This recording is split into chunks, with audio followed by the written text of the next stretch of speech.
Welcome back to World Drum Club, everyone. I'm Kalani, and in this episode, I'm going to be showing you some cowbells, some different kinds of bells, not just cowbells, but I've got a lot of bells I want to show you. You can see them here. Got such an array. All right, so I'm going to be playing all the bells with this stick. This is a PEX stick. I did a video on these sticks. I call them a super stick. You can look for that on the channel. Let's go through some of these. I want to show you a couple different views. There's the side view. I know it's hard to see against the black background. I just finished refinishing some of these. This is one of them. This is an old LP bell, and we call this a mambo bell. This would be for timbales on one side, and then there's a cha-cha bell on the other side. But I want you to notice the mounting style down there. So you need a special kind of clamp to attach this to your post. And I just shot a video on how I refinished a lot of these bells too, and that's a separate video, but if you want to see, you can see that. I painted this one. It was getting kind of rusty and crusty, so I just redid it. Here's what it sounds like.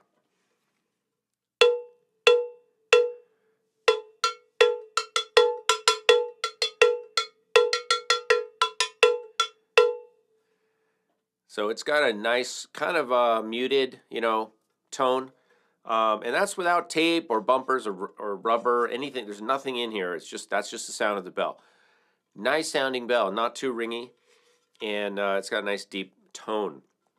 This one is a bongo bell, and it's a handheld bell. And why do we know that? Because you can see here there's no mounting, right? It's just you have to hold it. There's no way to mount this bell. And so this would be like the bell a bongo player in a salsa band would pick up and play when he's not or she's not playing bongos. This bell sounds like this.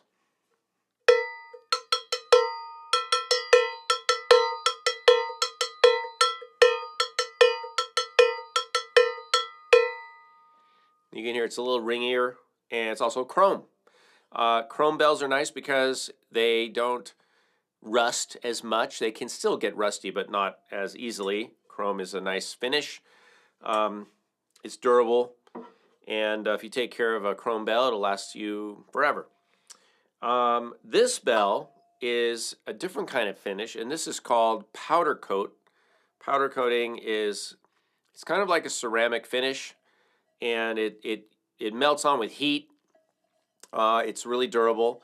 This is also a handheld bell. You can see here that there's no mounting hardware. And this bell, I want to show you this and play it for you as opposed to this one. These are both tycoon bells, and they're the same size, but this one, the black one, is lower pitched.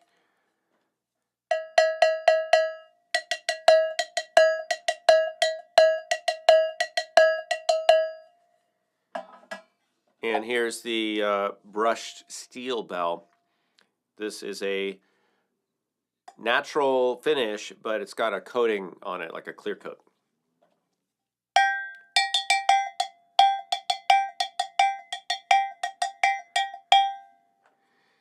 Now, the reason this bell is higher pitched is because it's thicker material. So if you have a thinner material, thinner metal, like a lightweight material, is actually going to be lower because it's going to vibrate more slowly because it's thinner and it just moves more, right? Does that make sense?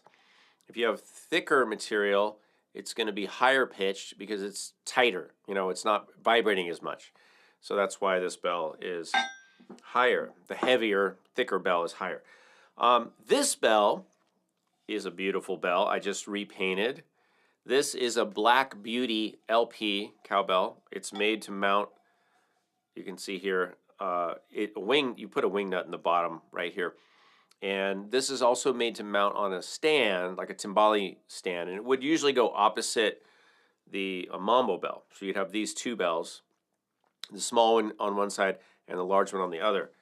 And this we would categorize pretty much as a cha-cha bell.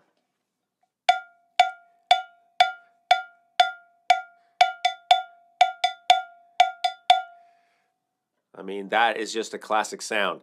And again, there's no tape or anything on this bell. It's I think I think having the paint on the bell actually reduces some of the overtones. You've noticed on the two painted bells that I've played, there's not a lot of ringiness and overtones, whereas there is some on the chrome bell. And we'll hear more in a minute. We have some other chrome bells here. But that's something to consider when you're looking at cowbells, or you're going to refinish a cowbell or any bells. Now, I want to move on to one other small bell, and that's this one. And this is a very special bell. This bell was made by Pete Engelhardt, and Pete is an artist and makes metal instruments. A lot of them are bells, some of them are other things. But Pete made this, and I think he calls this the Theclav Bell, and here's why.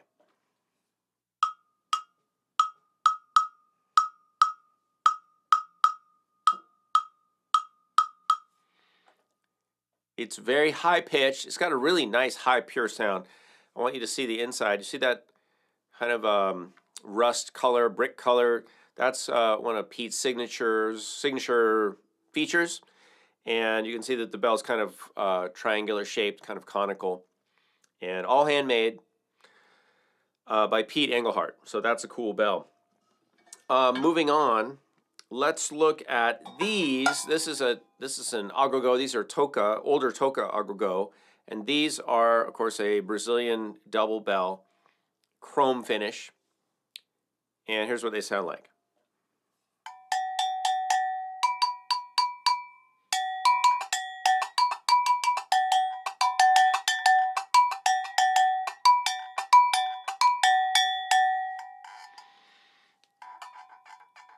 Got a little squeak in my spring there. All right, so these are a nice set of bells. I just refreshed these two. I can show you in the video. I talk about how you can kind of brighten up. I'm not going to say polish because you can't polish chrome, but you can brighten it up and clean it up. And I show you that in the video. And also these bells, which are LP, these are, it's a sub-brand of LP called Esoteric. I don't know if they still make these. But I got to say, I believe these are modeled after some of the Pete Engelhardt style bells, or the Pete's bells. And these are kind of a funky set of agogo. It's got a spring handle, but it's a different type of spring. These were also really rusty, and I kind of refinished them, refreshed them, and I put a clear coat on these. Yeah, like a clear finish. So here's what these sound like.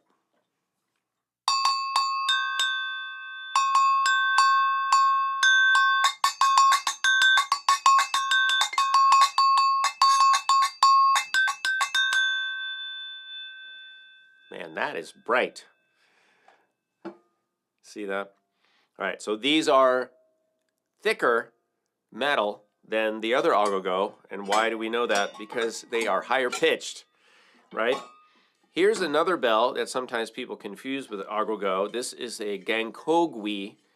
This is a double bell from Ghana, associated with a gahu drumming, A-way drumming. I know it's hard to see black against black. I'm trying to show you.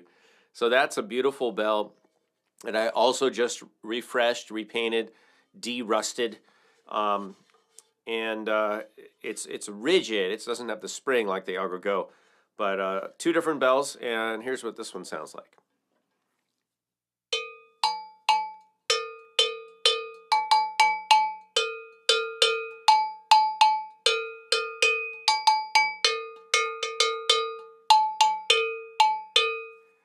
You can hear that there's a really big range spread between these two bells.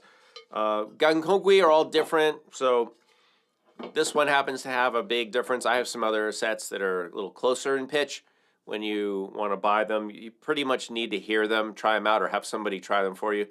If you want to get a certain interval, you can do that, but you really need to try them out. They're not made in a real uniform way, as are most of these bells. Most of these bells are, you just have to try them and hear them. Let's move on to the final set, and that is this triple bell. This is a very cool instrument.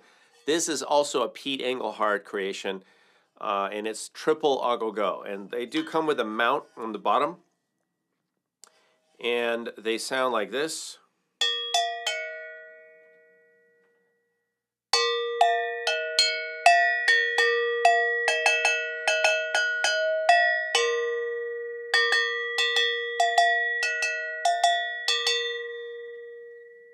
I did write the pitches that, now this is not exact. These are not made, they're not tuned to like A440, but they are close to a B flat, an F, and an E flat.